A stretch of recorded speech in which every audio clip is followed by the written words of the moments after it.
আসসালামু আলাইকুম রহমতুল্লাহি অবরকাতুহ। সম্মানিত ভিউয়ার্স, দেশ ও দেশের বাইরে থেকে যারা আমার কোরআনুল কারীম শিক্ষা কোর্সটি দেখছেন, সকলকে জানাই অন্তরের অন্তঃস্থল থেকে মোবারকবাদ।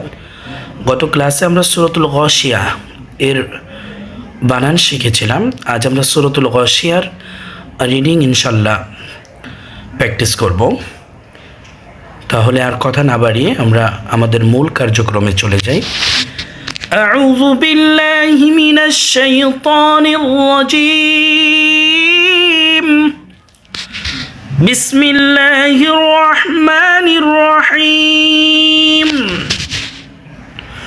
هل أتاك حديث الغاشية وجوه يومئذ خاشعة عاملة ناصبة تصلى نارا حامية تسقى من عين آنية ليس لهم طعام إلا من ضريع لا يسمن ولا يغني من جوع وجوه يومئذ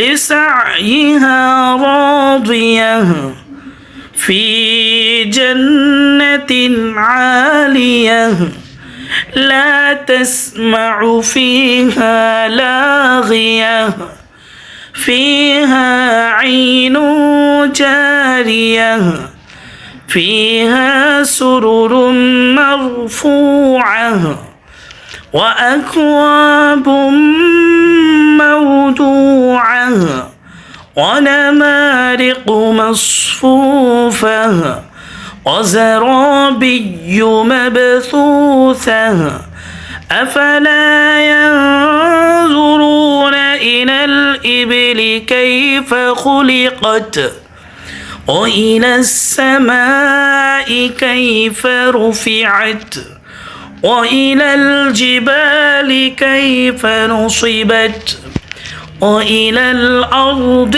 كيف سطحت فذكر إنما أنت مذكر لست عليهم بمسيطر إلا من تولى وكفر فيعذبه الله العذاب الأكبر إن إلينا إيابهم ثم إن علينا حسابهم صدق الله المولانا العظيم وصدق رسوله النبي الحبيب الكريم.